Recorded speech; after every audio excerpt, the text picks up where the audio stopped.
Assalomu alaykum hammaga do'stlar. Bugun sizlar bilan yana bir podkastni analizini ko'rib chiqamiz. Sport against poverty, ya'ni sport qashshoqlikka qarshi degan mavzu bo'yicha ko'rib chiqamiz. Demak, buni analizini ko'rishdan oldin birinchi bitta podkastni eshitib chiqinglar o'zinglar. Buni ko'rishdan oldin keyin eshitib bo'lganinglardan keyin bu podkastni ko'rib, kerakli narsalarni yozib olasizlar va undan keyin podkastni kuzatish orqali, ya'ni o'sha elektron variantdagi so'zma-so'z tarjimasi, ya'ni mana bu bo'yicha kuzatib eshitamiz. Boshdan oxirigacha bir 2-3 martalab eshitamiz. Va yana tinglayveramiz. Qanchalik ko'p tinglasak, shunchalik yaxshi qulog'imiz o'rganadi ingliz tiliga. Xo'p, demak biz boshladik. Asosan bu yerda so'zma-so'z hammasini tarjima o'tirmaymiz, ya'ni bu yerdagi o'sha so'zlar, kirish so'zlarini tashlab ketamiz. Hello degan joylar bizga kerak emas. Xo'p, demak biz boshlaymiz. Many great champions have found a way out poverty through their sporting ability. Think of someone like footballer Maradona. Demak, many great champions, ya'ni ko'plab buyuk chempionlar have found, ya'ni bu present perfect deb berilyapti, topgan, ya'ni topgan yo'lni, out of poverty degani ocharchilikdan, qashshoqlikdan chiqib ketish yo'lini deb tarjima qilamiz. Demak, found a way out of poverty through their sporting ability. Demak, o'zlarining sportga doir bo'lgan qobiliyati orqali nimadirdan chiqib ketish yo'lini topgan. Misol uchun futbolchi Maradonani misol qilib oladigan bo'lsak deyapti. Demak, biz bu yoqda o'rganishimiz kerak bo'lgan so'zlardan biri bu find a way out of somewhere, ya'ni qayerdandir yoki something, nimadandir chiqib ketish, through, misol uchun nimadir qilish orqali, through something, ya'ni nimadir orqali, nimadirdan chiqib ketish, out of something, ya'ni nimadir orqali, nimadirdan chiqib ketish degan ma'noni anglatadi. Xo'p. Endi bunga bitta gap yasab bersak, demak nima desak bo'ladi? Mana bu yoqda aytgan, o'sha povertydan chiqib ketganligi endi biz ham aytsak bo'ladi. Misol uchun depressiyadan nima orqali chiqish mumkin? Xo'p. Misol uchun some people find a way out of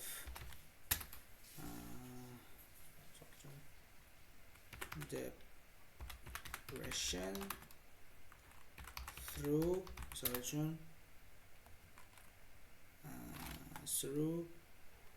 bo'ladi. Depressiyadan chiqib ketish yo'lini topgan. Nima orqali topish mumkin depressiyadan chiqish yo'lini? Through having fun with their closest friends, say bo'ladi misol uchun. Friends. Demak, o'zining eng yaqin do'stlari bilan o'yin kulgu qilish orqali ko'p odamlar depressiyadan chiqib ketish yo'lini topadi deyapman. Demak, ko'rdinglar, demak find a way out of something yoki somewhere throughout something. Xohlagan gapga tushib ketaveradi, o'sha ma'nosi tushsa bo'ldi. Demak, bu strukturani o'rganib olamiz. Find a way out of somewhere through something. Xo'p, ana endi davom etamiz. But in today's program we're not looking at superstars. Superstar degani shu super yulduzlar haqida qaratmaymiz. Instead, on o'rniga we'll discuss how sport can change their lives of young people from some of the poorest toughest backgrounds honors. Tarjimasi biz discuss degani nima edi? Muhokama qilamiz. Qanday qilib? How? Sport change o'zgartirgan ularning, ya'ni yoshlarning hayotini from some of the poorest, eng kambag'al va toughest degani eng qiyin, ya'ni hard degani eng qiyin background degani o'sha shunaqa oilada yashaydigan odamlarni aytamiz, background deymiz, ya'ni ularning nimasi, biografiyasi, shunaqa tuzilishi, ya'ni orqa foni deb tarjima qilinadi. To'g'ri tushunadigan bo'lsak, o'sha irqi, millati, yashash holatiga nisbatan ishlatiladi background, yer yuzidagi.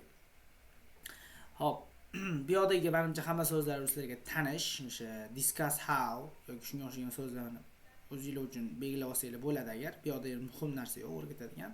Hop, Samda and of course we'll be learning some new vocabulary on the way. Demak, va shuningdek albatta biz bir qancha nimalarni, vokabulyalarni ham yodlab ketamiz yo'lda, ya'ni yo'l yuzida deyapti.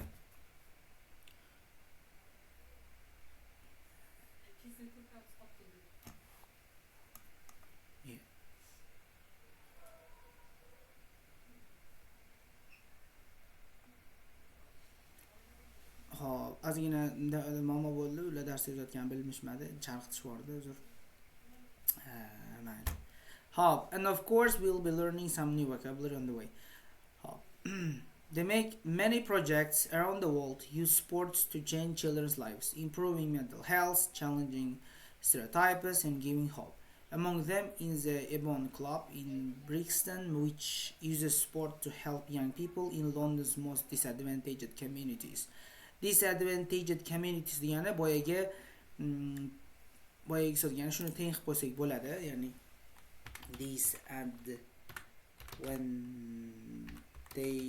disadvantaged families or communities. Bu disadvantaged communities degani ya'ni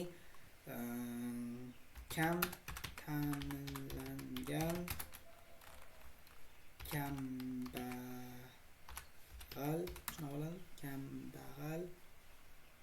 kambag'al oila yoki jamiyat dagi odamga nisbatan ishlatiladi. Bu sifat, bu o'sha sifat bilan otdi, ya'ni shundan kelib chiqqanligi mana. Misol uchun aytsak bo'ladi,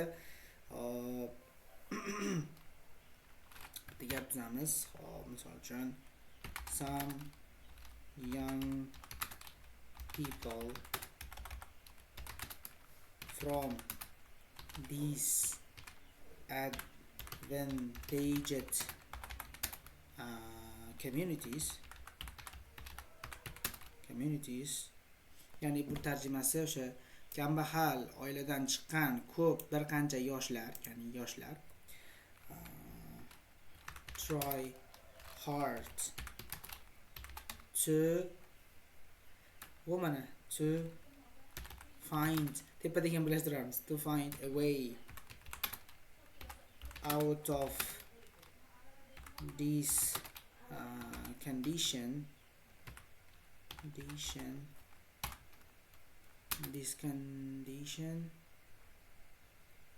through masih bo'ladi, learning, okay, studying,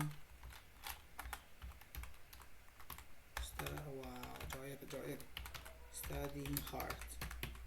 Demak, bir qancha yoshlar, ya'ni disadvantaged community'dagi bir qancha yoshlar harakat qiladi, qattiq harakat qiladi. Bunaqa vaziyatdan qattiq o'qish orqali chiqib ketish yo'llarini topishni. Ya'ni bunaqa vaziyatdan chiqib ketish yo'llarini qattiq o'qish orqali chiqib ketish yo'llarini topadi. Mana bu yerda o'sha tepadagini ham birdaniga ishlatib ketdik. Demak, disadvantaged communities degani shuni ma'no bildiradi. Ya'ni but which sport, lekin qaysi sport bilan? Men savolim shu edi. Savol bergan, u savolga qiziqib o'tirishimiz shart emas. Hop. Okay, we'll find answer later. Hop o'tib ketamiz. Bu yo'lda uncha narsa yo'q. Hop, mana in Cape Town, ya'ni Cape Townda South Africada British surfer Tim Canbier noticed. Notice degani payqadi degani. How kids from poor townships hardly ever went to the beach. Demak, Tom Canbier payqagan qanday qilib kids ya'ni bolalar degani childrenga synonim so'z. Bolalar poor township degani kambag'al shaharlarda yashaydigan kitlar ya'ni bolalar beachlarga deyarli qatnamasligini, sohillarga deyarli bormasligini payqab qolgan va shuning uchun ham u boshlagan he started giving them free surfing lessons, ya'ni tekin surfing darslari berishni boshlagandi. Team founded the Waves of Changes and projectini boshlagan, ya'ni to'lqinlar o'zgarish uchun to'lqinlar degan nom. Bu yerda found degani bu asos soldi degani o'rtoqlar, ya'ni o'z aslida sizlarga tushuntirib ketaman. Find so'zi o'z asli topmoq, uni verb ikkinchi shakli found ham bo'ladi. Bir-biriga o'xshaydi, buni chalaqtib yubormanglar. Bu hozir o'rganayotgan narsamiz bu find o'tgan zamoni emas. Bu o'zi found degan so'z bor, ya'ni asos solmoq degani. Asos solmoq degani, ya'ni bir narsaga asos solish. For example, I misol uchun founded Leaders Academy LC, Learning Centerga misol uchun 3 years ago, ya'ni 3 yil oldin asos solganman. Ya'ni men Leaders Academyga 3 yil oldin asos soldim degan gap. Ya'ni o'tgan zamonda founded deb qo'yiladi. Bu to'g'ri fe'l. Demak, asos soldim degan ma'noda. Bu yoqda ham aytayaptiki, team asos soldi deyapti. Projectga va now hundreds of kids go along each week to get surfing therapy. Mana bu zo'r struktura ishlatilgan, struktura emas, to'g'ri, frazal berib ishlatilibdi. Go along degani bor. Go along degani bu borib qatnashmoq, ya'ni asosan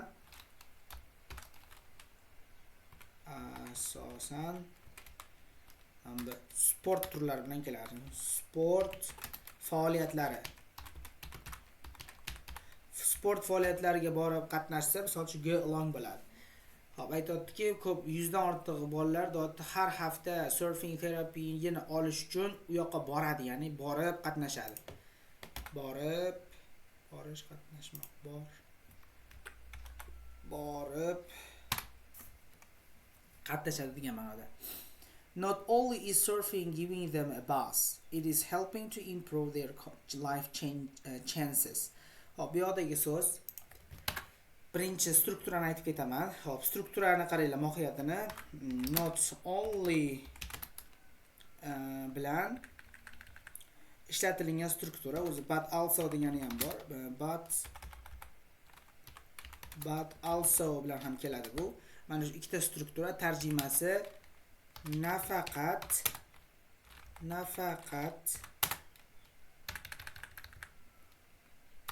balki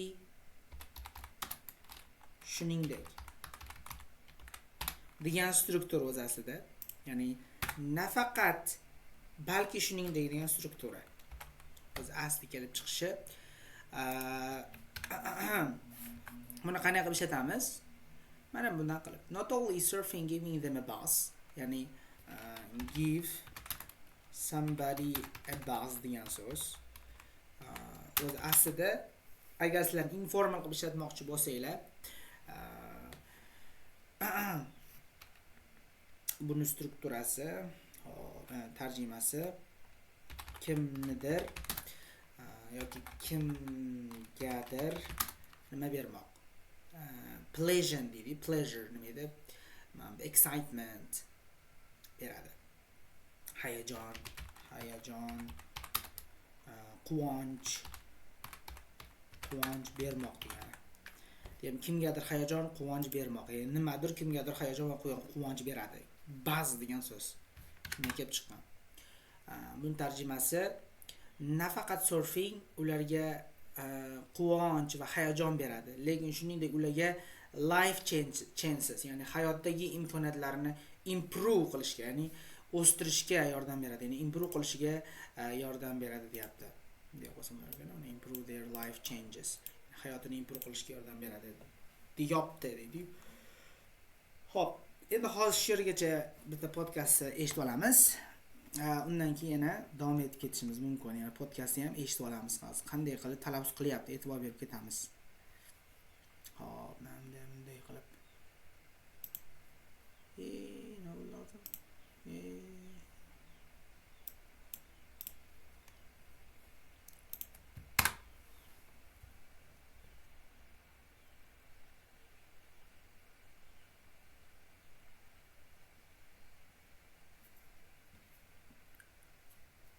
Kompüterimdeki ishlayapti.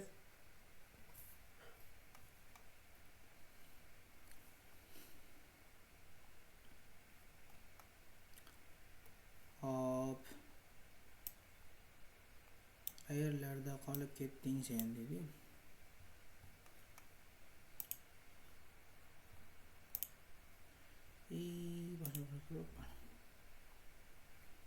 Qani biz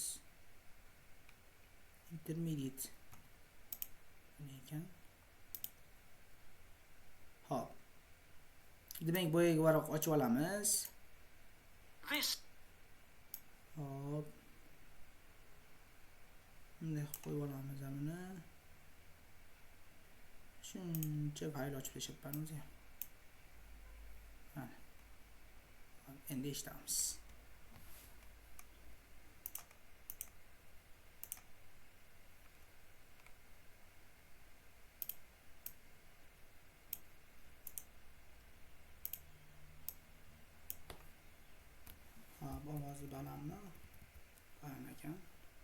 Is a download from BBC Learning English. To find out more, visit our website. 6 Minute English from bbclearningenglish.com. Hello, this is 6 Minute English from BBC Learning English. I'm Neil. And I'm Sam.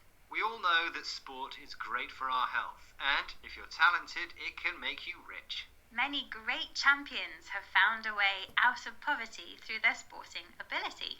Think of someone like footballer Maradona. But in today's programme, we're not looking at the superstars. Instead, we'll discuss how sport can change the lives of young people from some of the poorest, toughest backgrounds on earth. And of course, we'll be learning some vocabulary on the way. Many projects around the world use sports to change children's lives, improving mental health, challenging stereotypes, and giving hope. Among them is the Ebony Club in Brixton, which uses sport to help young people in London's most disadvantaged communities. But which sport? That's my quiz question. Is it A, golf, B, tennis, or C, horse riding? Well, I can't imagine there's enough space for golf and horse riding in the city, so I'll say B, tennis. Okay, we'll find out the answer later. Just now we were talking about London, but sporting projects like the Ebony Club are happening all over the world. In Cape Town, South Africa, British surfer Tim Conybeare noticed how kids from poor townships hardly ever went to the beach, so he started giving them free surfing lessons.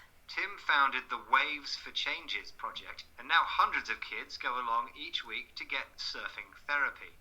Not only is surfing giving them a buzz, it's helping to improve their life chances. Here he is talking to the BBC World Service programme, People Fixing the World. Hop, eshitib oldik. Hop, ana endi davom etishimiz mumkin shu joygacha.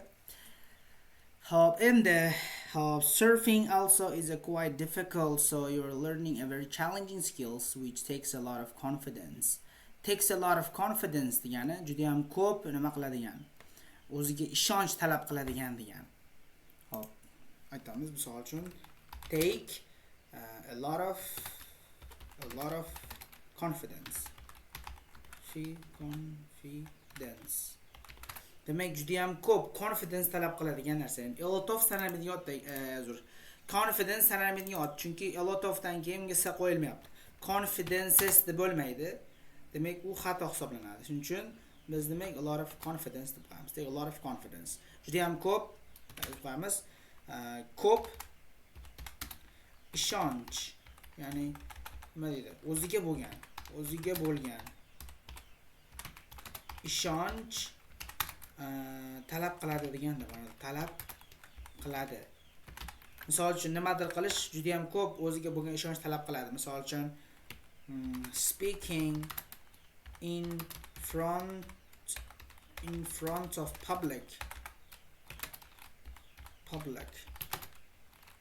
takes a lot of confidence.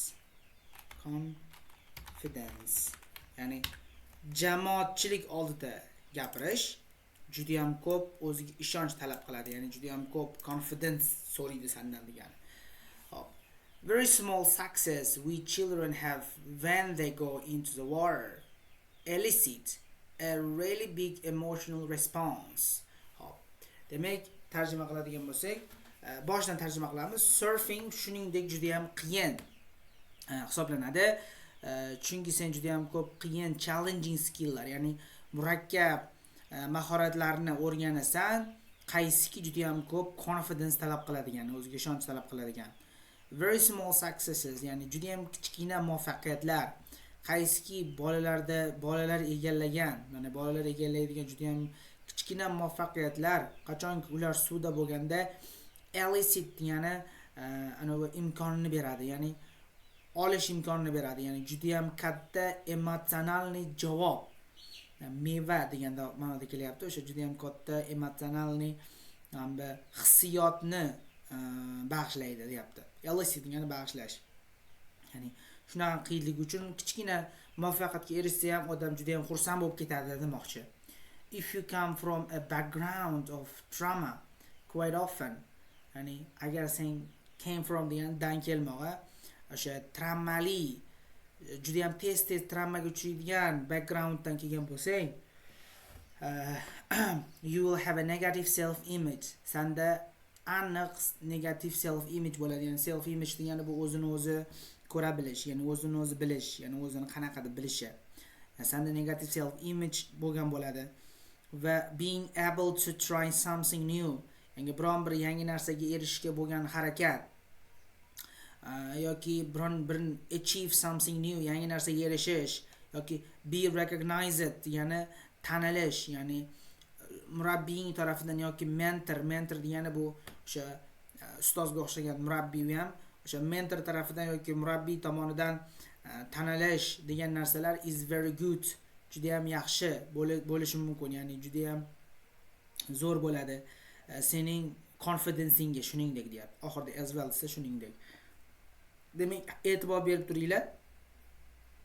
O'rtoqlar, is qo'llayapti. Shuncha narsani aytib tashadi, misol uchun, being able to try something new, achieve something new, be recognized by a coach or a mentor is very good for your confidence as well. Demak, bularning barchasiga sabab, bular hammasi verb, ya'ni qilish ma'nosida kelyapti. Shuning uchun is qo'llanyapti bu yoqda. O'sha able to try something new, yangi narsa qilishga erishish, bu narsa qilish, ot emas, uzr, verb bo'lib kelyapti. O'sha verb ing bo'lib kelyapti deyapman. Hop, most of the surfers have experienced a trauma. Endi bu yoqda o'sha ko'p surferlar nima o'tkazadi? Boshdan traumani o'tkazadi. Emotional pain, traumani tushuntirib beryapti. Bitta emotional pain shocked caused by very distressing experiences. Demak, emotsionalniy, hissiy degani, hissiy og'riq yoki shok, qaysiki o'sha stressga solib qo'yadigan tajribalardan sabab bo'ladigan, ya'ni tajribalar orqali yuzaga keladigan shok yoki emotsional og'riqni biz nima derkanmiz? Trauma derkanmiz. This has given them a negative self image. Va bu dotda ularga negative self image bergan. Bu degani the way a person feels about themselves. Boya aytib o'tgandek, inson o'zini qanday qilib ko'rishi, ya'ni o'zini imkoniyatlarini, shaxsiyatini yoki o'zining qanaqadir qiymatini odam o'zi o'lchashi self image bo'ladi. Hop, negative self image bu o'ziga o'zi past baho beradigan odamga nisbatan aytiladi yoki positive self image bor yoki positive self image asosan o'sha odam o'ziga katta baho beradi.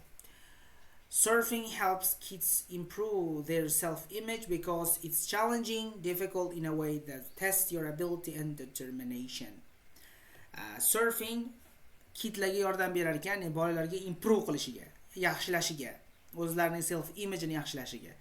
Chunki u qiyin, ya'ni challenge degani bu difficult degani deyapti, qaysiki sening qobiliyatlaringni, ability yoki determination degani bu o'sha matonat deydi-yu, matonati oxirigacha olib borishi deydi-yu, qat'iyatligi deb tarjima qilsak bo'ladi. Determination degani bu matonat, qat'iyat ma'nolarida keladi.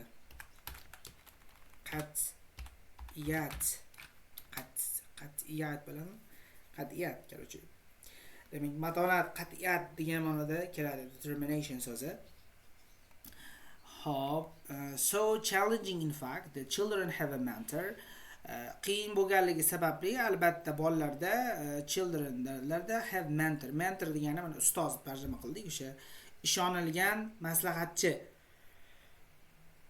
deb beryapti o'zlari, kimki bolalarga yordam beradi yoki qo'llab-quvvatlaydi yoshlarni yoki ancha tajribasi yo'q insonlarni, ya'ni mentor shunaqa ish qiladi. Ya'ni to'g'risini aytsak, ustoz. Tim believes that the concentration needed to surf makes children other problems disappear, at least for a short time. Bu strukturani ma'lumot o'rgatganman, nimadir make qiladi bolalarning boshqa muammolarini qanaqadir degan struktura kelyapti bu yerda. Tim ishonadiki, surfingga kerak bo'lgan konsentratsiya, ya'ni e'tibor bolalarning boshqa muammolarini yo'q qiladi deyapti. Kamida, at least ya'ni kamida qisqa muddatga bo'lsa ham.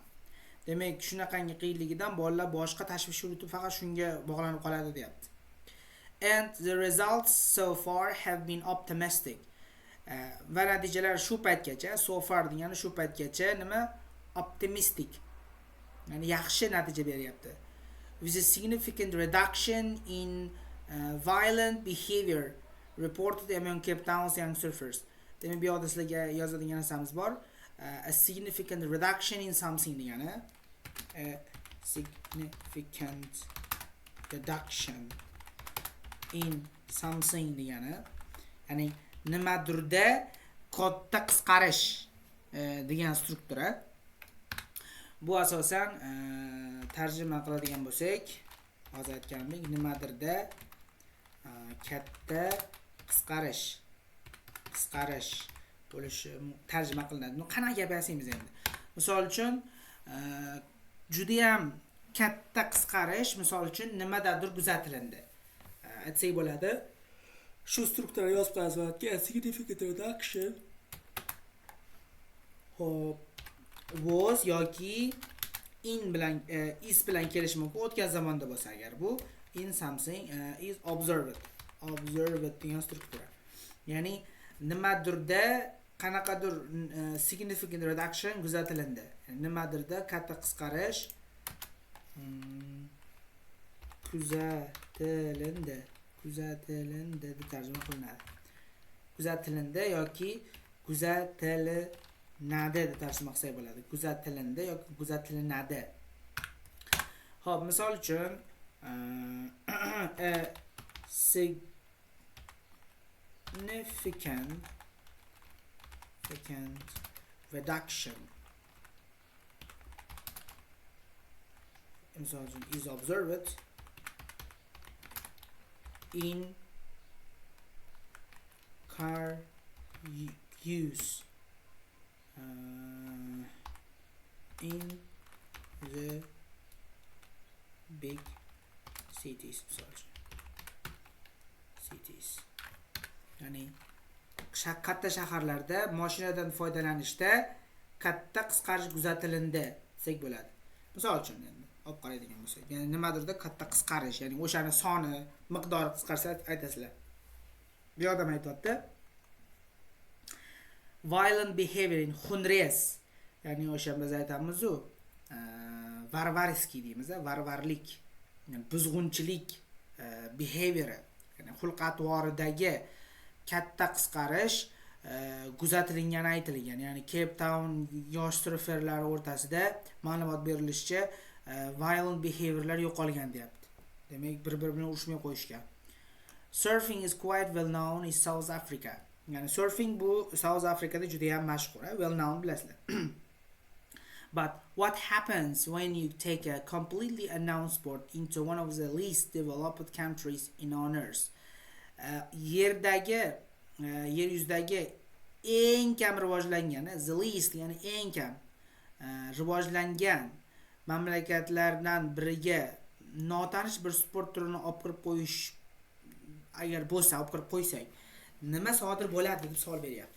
Xo'p, shu boshqa sekin mavzuga topik ko'chishdi. Shu joygacha bir yana eshitib olamiz. Hop, biz boya mana yerda edik, mana yerda. Surfing also degan mashina asari o'sha.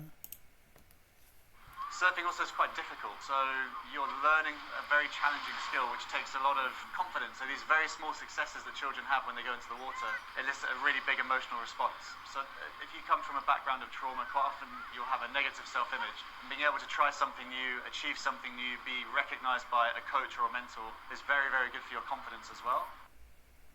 Most of the surfers have experienced trauma, emotional pain and shock caused by very distressing experiences. This has given them a negative self-image, the way a person feels about themselves, their ability, personality, and value. Surfing helps kids improve their self-image because it's challenging, difficult in a way that tests your ability and determination. So challenging, in fact, that the children have a mentor, a trusted advisor who gives help and support to a younger or less experienced person. Tim believes that the concentration needed to surf makes the children's other problems disappear, at least for a short time. And the results so far have been optimistic, with a significant reduction in violent behaviour reported among Cape Town's young surfers. Surfing is quite well known in South Africa, but what happens when you take a completely unknown sport into one of the least developed countries on earth? Hop, mana joyga eshitdik o'rtoqlar. Bu yoqda o'zi ozgina nima qoldi? Gaplar qoldi. Bu shu joyda to'xtatamiz. Bu yoqda o'sha sizlar uchun kerakli ma'lumotlar berildi. Shuning o'zini hammasini yodlab, gaplar tutsanglar ancha qo'l keladi. Faqat sizlardan talab qiladigan narsa bu podkastni qayta va qayta eshitish, kerak bo'lsa orqasidan qaytarish juda katta odamga foyda beradi do'stlar. Sog' bo'linglar, salomat bo'linglar.